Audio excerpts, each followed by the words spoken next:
Hello there everybody, Reggie Time here, and today we're doing somewhat of a mashup video, and I'll explain why in just a moment when we played these two tens. And we made it 4x under the gun Helga had posted. This I have no reads on list at this point. Whalen is a whale, which is quite ironic given his name. I think I'm just going to shove here to try and isolate what's probably a weak lead, and if someone behind me swapped a big hand, well, congratulations. I guess they're just going to win a big pot from me.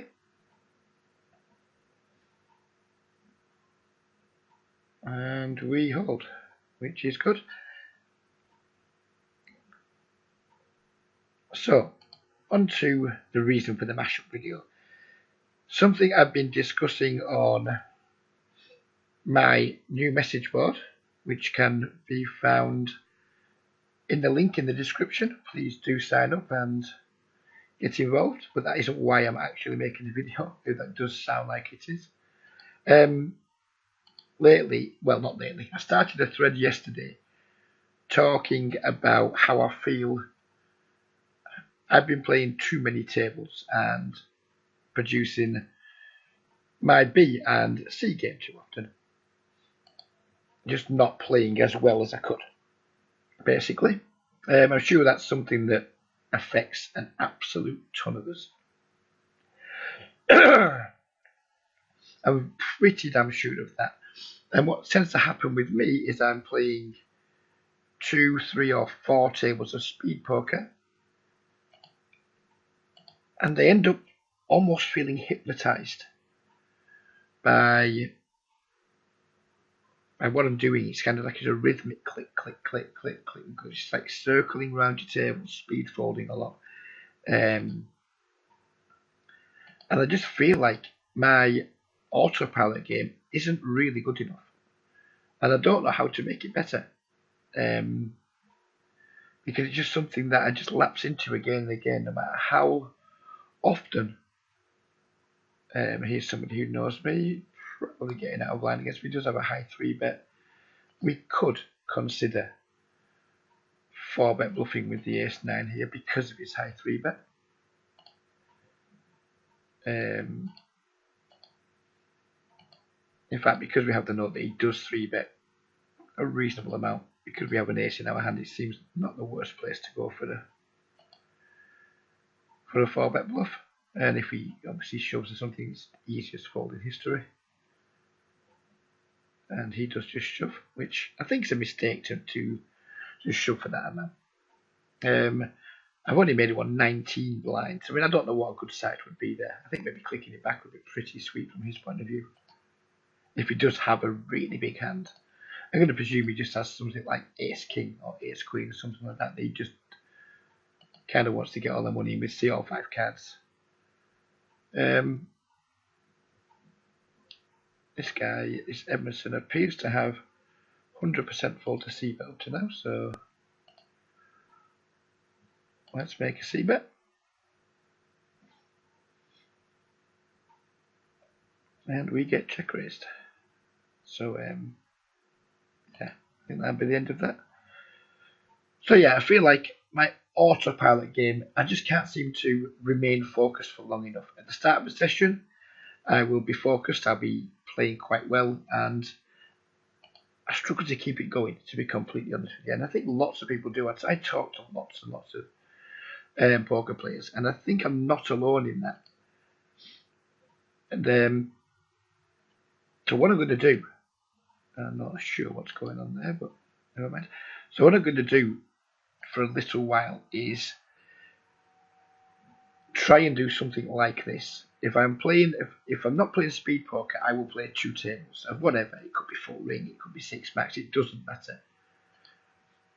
Because I just what I want to do for the next few weeks is just produce my A game as much as possible. Because my win rate has been dropping, pretty much like everyone else has been dropping. And I'd like my win rate to recover. I'd rather have a larger win rate over fewer tables than have a small win rate over lots of tables, irrespective of what that does to my hourly rate, because I need to enjoy poker too. I need to feel like I'm beating the games. Maybe, who knows, that could be an ego thing. But to be I'm not that motivated to come and log in and 4-table Zoom or 3-table Snap or whatever for 3 bigs and 100. It gets old really quick, and it's just something it's not going to hold my attention for very much longer. I want to have a decent win rate. If it turns out, even by making this adjustment, I cannot start producing decent win rates, and by decent win rates I mean 6 bigs 100 or better. If I can't produce it, if my A game playing lower volume, having more time to actually produce my A game and play my best, if that isn't going to be good enough, then I have a decision to make. Have cash games got to the point now where they're not worth my time? Do I now need to go and start eventually doing what I said I'm going to do for ages, which is learn PLO? Is it time to switch to sit and goes? Is it time to switch to multi-table tournaments? These are all the questions I need to ask myself. But before I start asking myself those questions, I want to know exactly where my game is at. I believe I'm still comfortably a winning player. I don't believe I'm a big winning player. Well, I do what everyone else is doing, which is 3 and 4 tabling, but I don't believe anybody is. Well, of course, there are some. I mean, generally speaking, the population are not big winning players when they're playing 500 plus hands per hour. I don't mind if I'm just playing 300 hands per hour and winning at 6 bigs. I can handle that. It's going to give me around $10 an hour, which it's less than I'd like, but that said, it gives me something to build on, something to look forward to, because I'm playing in games that I know I'll beat. So therefore I'm going to be more motivated, going to put more hours in, more likely to take some shots at playing higher games. All those types of things are going to happen. Whereas at the moment, I feel like I'm just wading through treacle and maybe making $400-500 a month and just not enjoying the whole poker experience as much as I used to do when I was playing on AAA and I had a win rate of 10 bigs 100. I need to, or I want to try and rediscover that feeling, that enjoyment of poker, that feeling of when you're playing, you're actually crushing the games. Make a squeeze here. Fish Donkey comes exactly as advertised. He's not a good player. And don't know anything about Wiz whatsoever. But I'm kind of happy to isolate Fish Donkey, happy to take the pot down pre-flop. And the only thing that can go wrong there, really, in my opinion, is if Wiz or whatever it's called was to fold us. And then, big deal, we just fold our hand.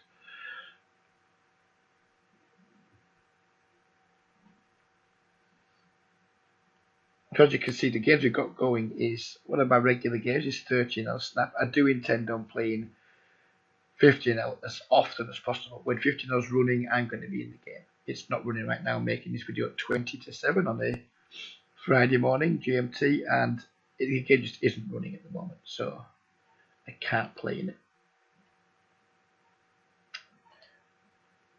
I'm going to call here with the 7-5 suited because there's two pretty bad players in the pot where I think we can win a big pot if we make a big hand. We have lots and lots of implied odds here. I missed timed out with the ace jack. I was considering squeezing, but never mind. We have a play with the chicken tag, which just means weak tight, as we can see, 11/7, 3% 3-bet. Rudy just has a hand here 100% of the time. He's literally never bluffing. Ace King is probably the very bottom of his range in this spot. So we have a very, very easy fold. We're going to hope Rudy doesn't stack Edmondson, because Edmondson's a really nice player to have to our right hand side. So we're going to hope he's whiffed with his ace. Wow, look at that side. I really hope Edmondson's got better than just a queen here. Uh-oh. Well, never mind. Never mind, Edmondson. Oh, he's still got some money.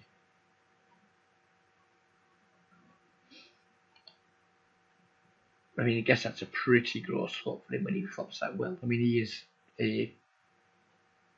not a good player. So I guess when he sees that flop, he just doesn't care that Rudy is literally never bluffing. He just doesn't give a shit. He's just, well, I've got a draw. I'm all in. We will be raising the Jack 8 if it folds to us. It doesn't fold to us. Emerson could well be steaming here, but we're not going to play the hand. We have an active player behind us in Jehoon. We have, oh sorry, no, there was a rig there a minute ago. Now it's not a rig there anymore, Helga. So maybe that could have been a call there.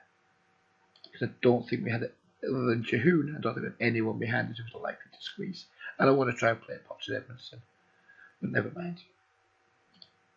Really doesn't matter. Yeah, Edmondson might well be steamed up now. Let's hope that continues. We're going to put a tag on this player, but now we're just going to get the fish tag.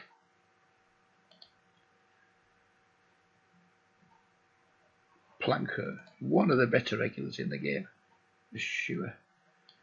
I'm going to squeeze here because I think we can, again, get plenty of value from the guy with the not full stack and hopefully get Planker out of the way.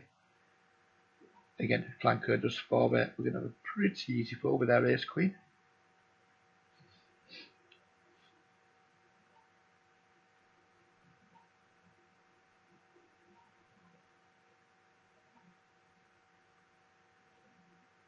And he does 4-bet, he tanks and 4-bets too, so we just going to muck our hand. He's just so unlikely to be bluffing there.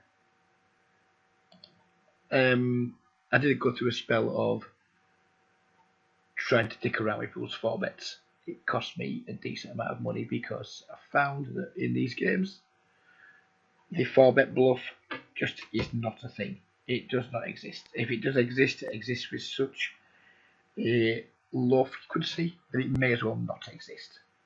It's just not a thing at all. Maybe it is in steel versus re-steel spots, possibly, but it's certainly not a thing in that situation there. Maybe my squeeze is a touch ambitious, but he's opening wide enough for a middle position where we can get him to fold a big portion of his range, and then hopefully just take the pot down or get heads up against the guy who didn't have the full stack. Didn't work out, never mind. So what are the mistakes I feel I've been making due to playing too many tables? What leaks are there in my autopilot game? I think I give up too easily, for sure. I certainly miss some c-bets here and there. I just kind of like in close situations where I think betting or checking is fine. I'm more often than not taking the more passive option, which is probably costing me money. I'm definitely missing spots to run some multi-street bluffs when board textures. When I go back and look at my hands I played and see the hand street plus shown down and the way the boards are run out, I've identified spots where I am absolutely missing opportunities to bluff and like credibly bluff, not just run some random bluffs. Not sulking because I've let someone get to showdown with a medium pair. I'm sulking because I'm letting them get to showdown with a medium pair despite the board running out really well for like my range and giving me opportunities to bluff, which I'm just not taking because I get the opinion, it's check called the flop, I'm giving up now. Kind of very much one and done type thing that I'm doing. So I'm not c-betting enough, and when I am c-betting, I'm being one and done too often. That's something that's definitely going to improve now I'm more time to consider things.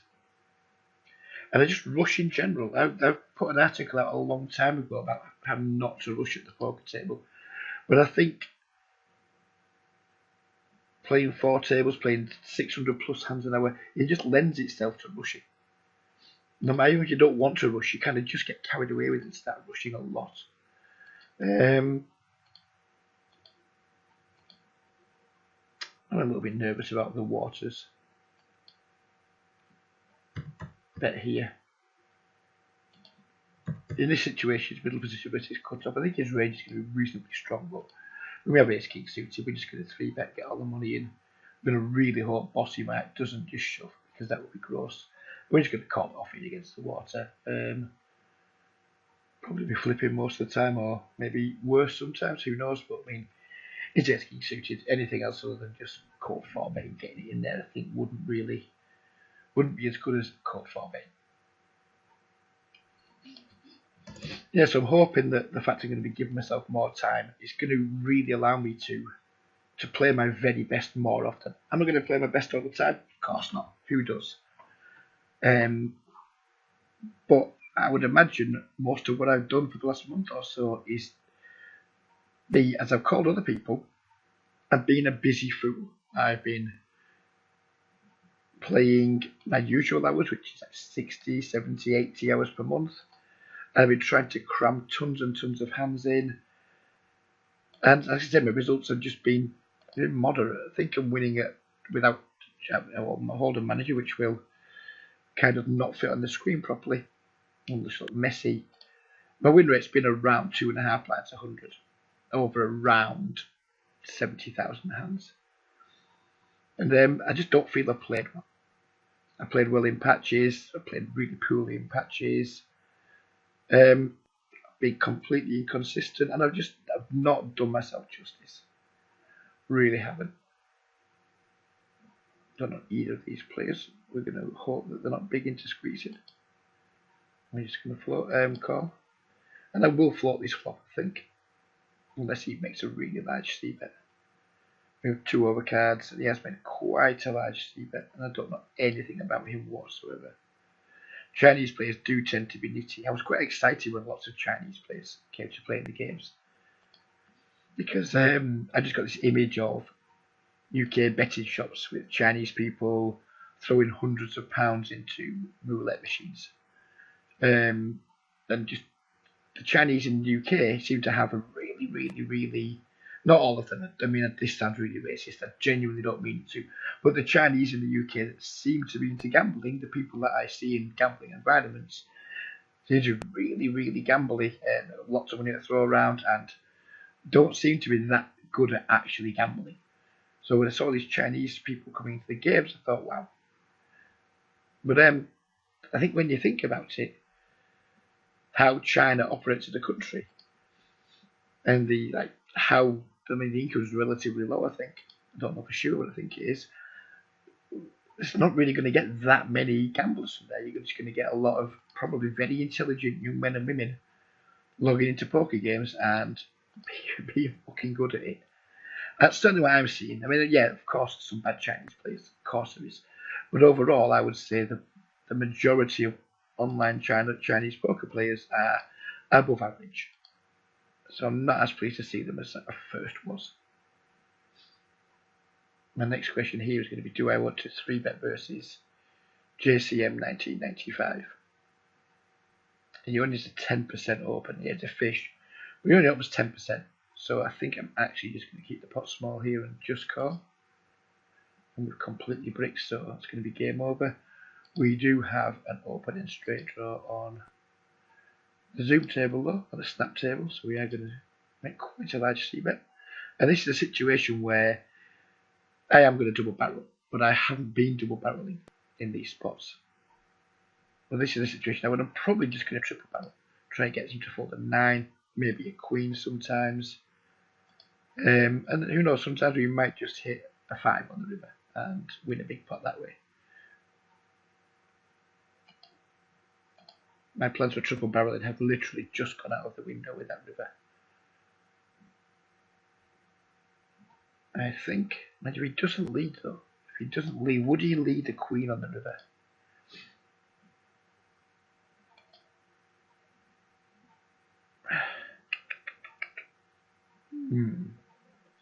No, my instincts were that was a bad river card. I mean, it's going to be sticky if he shows a 9 here. But I think I'm going to abandon the mission. I was going to triple barrel any card. I think the queen. Yeah. Wow. He wasn't folding. He was not folding. So, yeah. My plan probably wouldn't have worked there. But that was a spot where, as early as yesterday, the day before yesterday, I would not have even gone for the double barrel there. I would have c-bet or give up to try and hit the river. And it's just not good poker. Even though triple barreling there would have actually against his actual hand and not worked out, still think it would have been better poker given the way the board ran out than my just see betting ones giving up has been.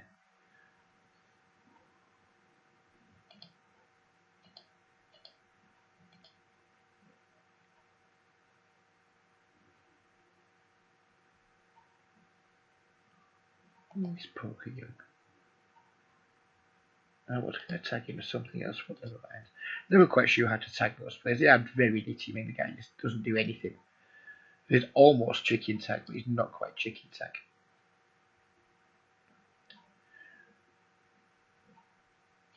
I don't think I want to see bet this board. We don't need to see bet it. This Babwin seems to be, every time I see his name, it seems to be involved. So we are going to make a small 3-bet for value and isolation against him. We do 2 pairs over here, so we're going to be betting for value. And now we're just going to be calling.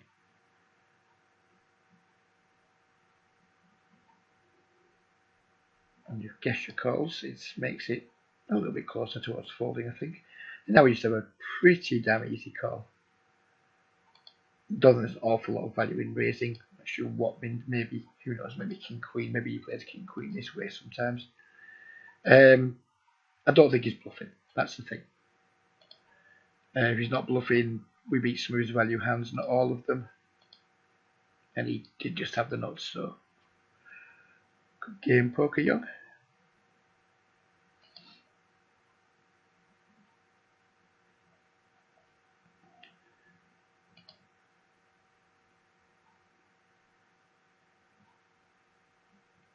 And we're not going to try and bluff 2 players on this board with our 2 threes. This is a spot where I'm giving up. Well, I'm just comfortable in the fact I'm giving up.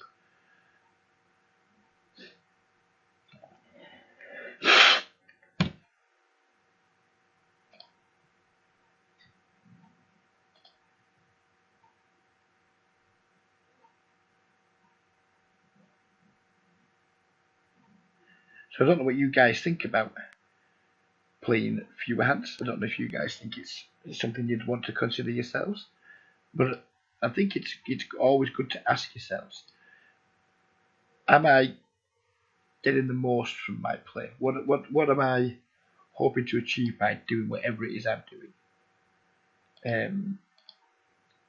If you are playing 4 tables, I'm just going to fold to this donk bet. Donk bet none from 8 so far, so just going to fold. What are you getting from your 4 table experience? Does it increase? Well, yeah, it probably does increase your hourly, but by how much does it increase your hourly?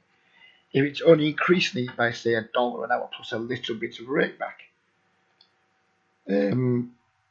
but then because your grind's a hard grind, maybe you're not always as motivated to put as much time in. You've got to think about the overall poker picture as recreational players. I mean, if you're a professional poker player, you're not watching this video anyway. So I'm presuming that you're a somewhat serious recreational player to maybe flat out recreational player, or even just a losing player that doesn't give a shit. I mean, all of us seem to find, as long as it's financially capable of being a losing player, not giving a shit, no problem with that whatsoever. So we've got to, as recreational players, is it all about the profit, or is it about actually gaining some recreation from it too? Because as recreational players, a stressful 4-tabling grind, how recreational is that? How much recreation, how much pleasure do you get from that? And presumably when you have 1,000 hand sessions where you just win 6 buy-ins because everything goes great, you get a ton of pleasure from it. I'm also presuming that the converse is true. When you have 1,000 hand session and everything's gone wrong, you just dumped 10 buy-ins or 6 buy-ins or whatever, 3 buy-ins even. I guess then you're going to be pretty much hating your grind. So what is it for you? What is poker to you? If you really do love the high octane 1,000 hands per hour sort of play, then fine, that's absolutely good. Super Sheep just going after me again. Here's a naughty boy. You're a naughty boy, Super Sheep. we 4-bet him last time. He didn't seem to care that we 4-bet him, so we're going to let the Jack Queen go. So I guess it's, what is poker to you? What does it mean to you to be a poker player? What is it you're wanting to get from poker?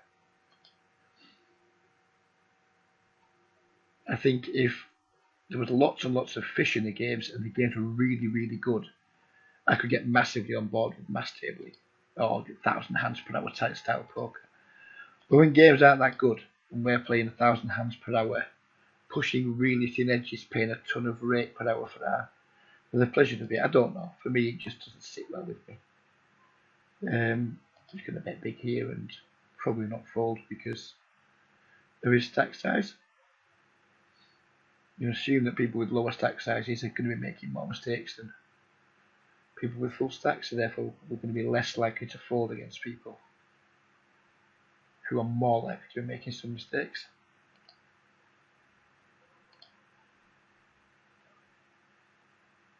So yeah, I think from what I'm saying is, even if I could make an hourly rate of 14 per hour by playing 4 tables or 25 and up, or who knows what, 1,000 hands or 25 and up, or you couldn't do it. You couldn't do that, I don't think.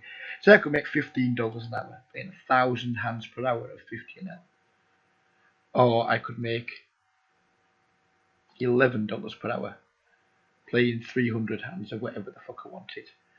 I genuinely think I'd be happy to just concede that $3 or $4 per hour and just enjoy more from poker. I'm sacrificing maybe $200 to $250 per month in theory. Well, then who knows? Maybe if I end up, then because I love poker more, I'm enjoying poker more, maybe I find the time to put 80 to 100 hours in rather than 60 to 80 hours in. So maybe it pays back that way. The overall life EV of just doing something you enjoy rather than turning something you used to enjoy almost into a job. Maybe that carries a value too. A lot of professional players will be laughing down the sleeves now, saying, "What on earth is this guy talking about?" But I think what I'm saying does hold true for a lot of semi-serious recreational players. Gotta love it. So far, Jahoon has not been that into folding to C-bets. But we do have 2 overcards and a backdoor straight draw, so we are going to make one. We will barrel any card that is an overcard to the 7, but we don't need to because he did actually find the fold this time.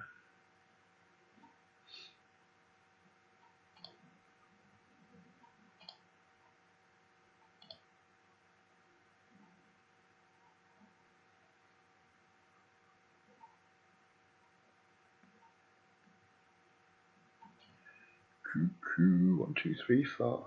I know absolutely nothing about you. 7, 6 offsuit. I think I'm just going to fold it. I'm not that fond of small offsuit cards. If he has a hand like pocket 6, you know, I'm better there. Clearly in absolutely dreadful shape. If he has 2 overcards or something, we may win a small pot sometimes if we hit in his passive, who knows. But overall, even though it was a min raise, I'm relatively comfortable just making the fold. I'm going to isolate Bingo Bazza because he has the blue tag. Ace 8 is typically not a hand that I would play, but I will play it when Bingo Bazza is in the pot, and now we're just going to fold it because Bingo Bazza has owned us. Probably should quickly have a look at Bingo Bazza. Oops, that's not what I wanted to do. I should probably have a quick look at Bingo Bazza. If he's in the pool now, we're going to be bumping into him a few times.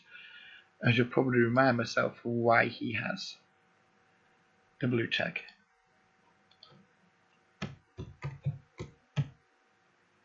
Bingo Bazza. We don't have many hands on him. Then we're going to make a same play at 2 tables. He's doing the same as me. Snap tables and regular tables.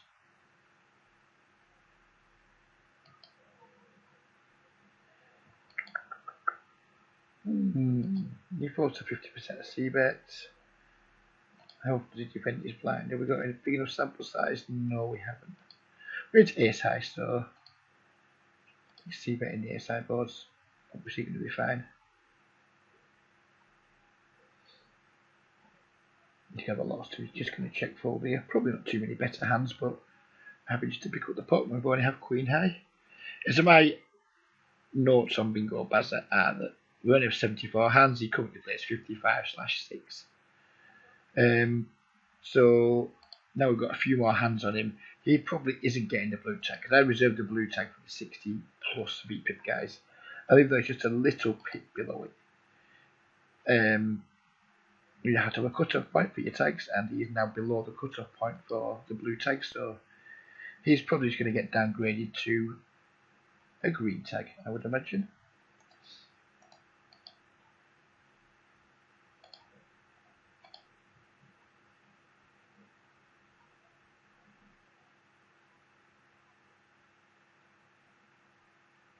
We will be looking to isolate him here, of course.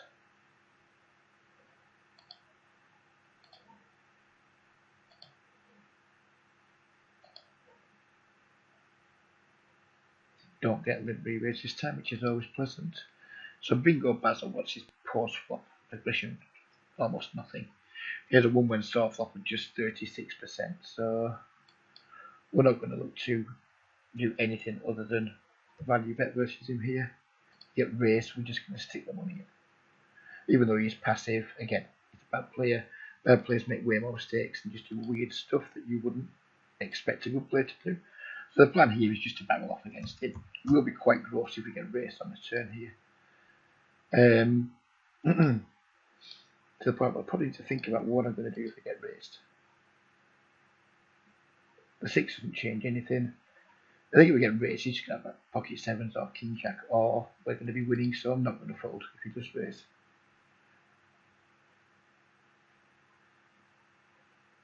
Six, only 7/6 improves really.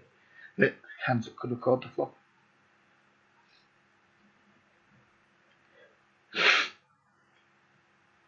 Once you get a player like Bingo Bazza in the pool, if you get find 2 or 3 players like that in the pool, it's time to come super light. It's time to really wake up and be looking for where they are. Let's get involved with them as much as we can. We're not going to be getting involved in the deuce far off for obvious reasons.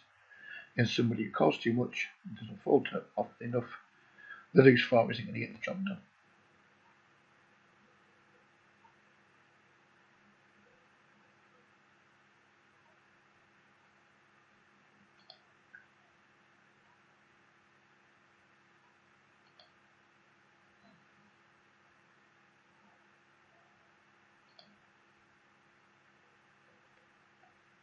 At 83 fold to 3 bet. And let's have a look.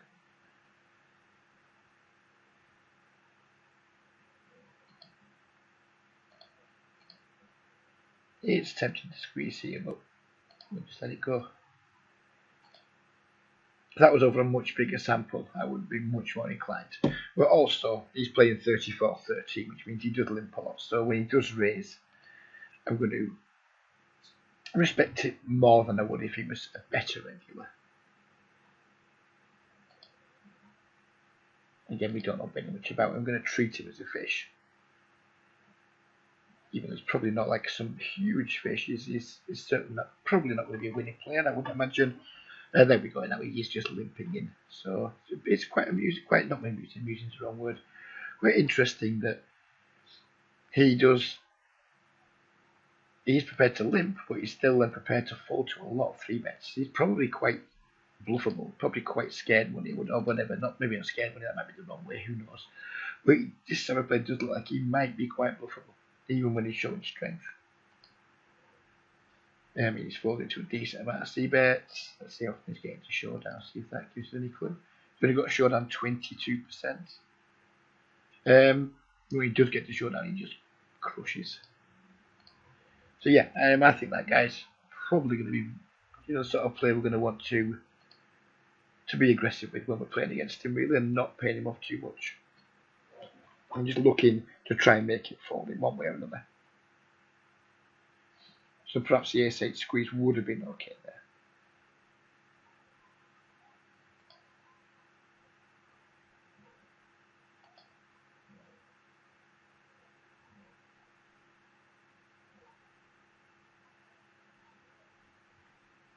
think just when players like him take that line, given the read we just made, I think he's always going to be value betting there. Or who knows, he may just be one of those players though that just once he gets his teeth into a bluff, he doesn't let go.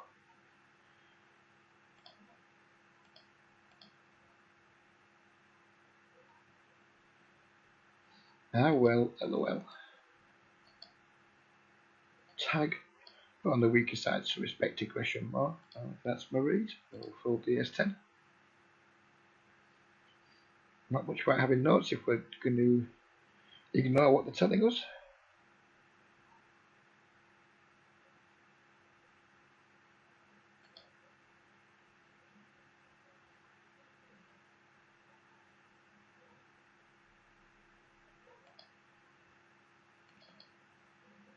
Yeah, this guy's definitely some kind of fish. But who knows what kind yet. But we're looking to see when he gets a showdown, like if he gets a showdown. And then trying to make a little bit more sense of what's going on in his head. But we're probably not going to be doing it on this video. I am going back to making slightly longer videos these days. I was making ones of 25-30 minutes long, but earning more towards the 40 to 45 minute section again, and you know, whatever. I don't think it really matters how long they are that much. Length isn't everything. It's just what I tell my missus. She probably thinks otherwise. You know, never mind, love.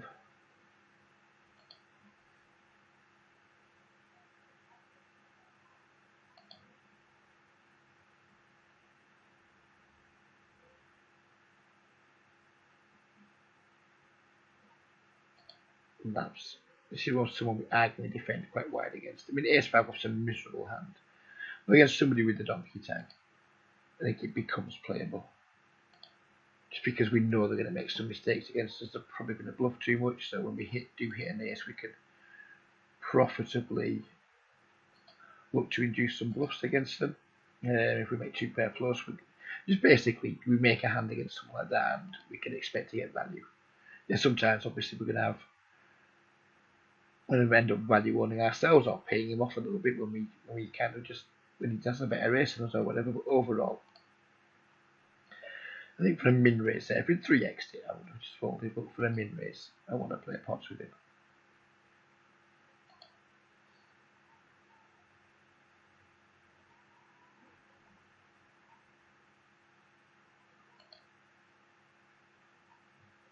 Queen Jack. We have somebody without a full stack in the Queen Jack wouldn't necessarily always be an open for me. But when I look at the blinds, when I'm in a situation like that, I tend to look at the blinds first. And if I think the blinds are potentially weak players, then I'll open it. If I think the blinds are regulars, then I'll be less inclined to open it. Super Sheep, are you going to be naughty again, sir? Nope, not this time. So again, this is a spot where against somebody without a full stack, we're going to be trying to build a pot. We're not going to be as respectful of any aggression that he shows. I think respecting aggression of regulars is something we really need to do, especially post flop, because like it or not, most regulars are fucking nits post flop, and they tend to never make really dumb bluffs or really dumb plays. If they are bluffing, they're usually bluffing with equity. They're just not doing anything stupid. Whereas weaker players do stupid things, not all the time, but enough of the time. They just get into some random bluffs where they just have a hand like King 9 there or something, and they just decide I don't have a queen, and they just bluff all the money off to us. The regulars don't make those kind of mistakes. Weaker players still do make them sometimes, so much less likely to fold. And like Queen 10 in that spot, yeah, of course, they're going to have me crushed sometimes, but I think overall, I'm way less prone to folding against a bad player showing aggression than I am a good player.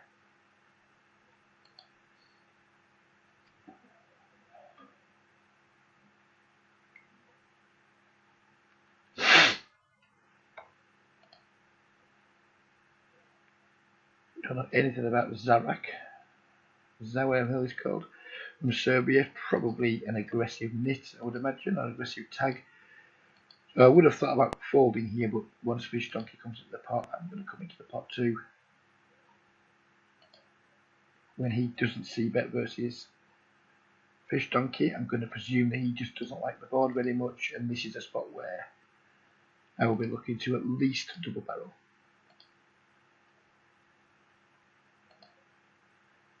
I mean, I could be wrong, he might just be going for a check raise here. It seems unlikely. With if he's a regular, he's going to know Fish Donkey is as advertised. A fish and a donkey. We get check called on such a dry board. I don't always like it. When now the kings come on the turn, it's way less likely he has a king. So we're just now going to be, if he has a hand like pocket 8s, pocket 10s, that type of thing, we're going to try and make him fold that. And if we get caught a second time, I don't know. I don't know, to be honest with you. It's difficult. I guess I should quickly pull Fish Donkey up in my... I just don't think he has a king. I'm struggling to believe that Fish Donkey has a king here. I'd like to know what his showdown numbers are. I went to showdown 34%, won at showdown 73%. It's not a very big sample size, so let's pull up the hand replayer and find out some more about him. This is what I'll do here. With Fish Donkey, I'm careful with the time.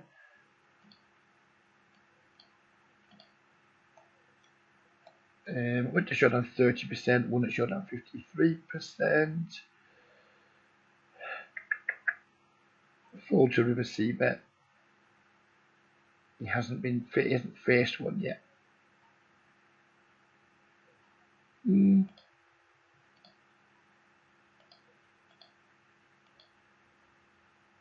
I think we just give up. Well, it would not have worked. Now of course there. I was tempted to just empty the clip. I think the turn bar was absolutely fine to try and get him off the kind of hand we were trying to get him off. I was considering whether to just overbet shove the river to get off everything that isn't King X. But you do think you got to showdown just a little too much.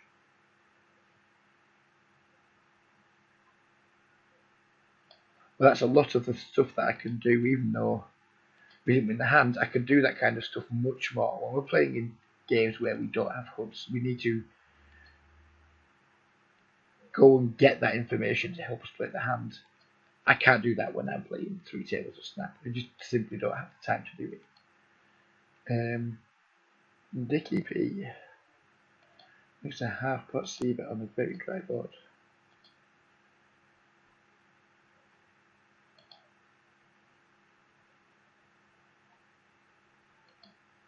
We're going to just block this river now. We might get called by one pair. We only get raised if he has. I mean, maybe even straight doesn't raise, who knows? But I think we can just very comfortably bet 4 pair, definitely get value. And he looked it up with aces. Wow, it's a very tight check back on the turn. But fortunately for us, it worked out.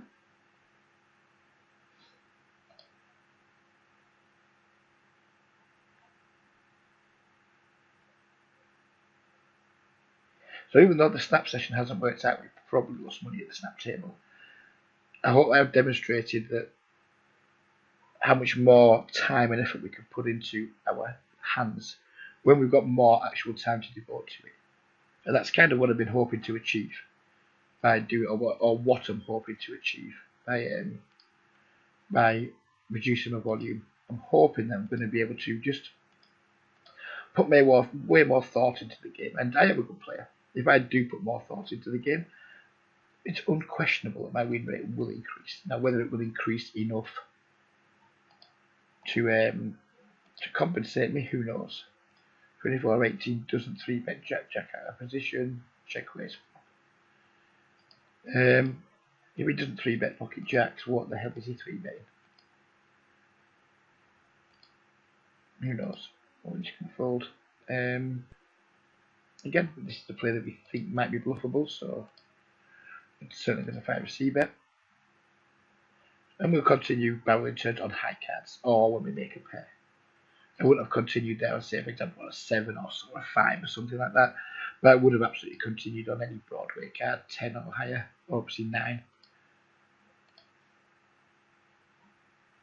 We may check back the river though if he check calls again on the turn, because we have established he's someone who does like to fold a fair bit, so if all of a sudden he's not folding, I need to be careful that I don't value on myself too much.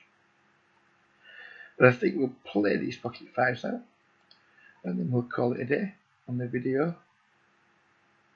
And we can end on a high flop in a set will be a lovely way to end the video. Don't squeeze, grind it, don't squeeze, labs. Oh, someone's already, oh no, labs is like min. Alright, well never mind. I guess we're never gonna know. Right, okay then. Oh no, we'll play the aces. Now this would be a sweet way to end the video. With 2 aces. 25-19 high 3-bet. Doesn't really help me in this situation. I mean, we 3-bet from the small bar versus the gun, it should set silence off in everyone's heads. But we still need to do it. He's only on 2.5x. So we need to be 3-betting there. And yep, we're going to be done now. So thank you very much for watching. Hope you've enjoyed it. I hope it's given you some pause for thought, and I hope you get something from it. If you haven't, well, what have you got this far for? Okay, take care everybody, and I'll catch you all up next time. Bye bye for now.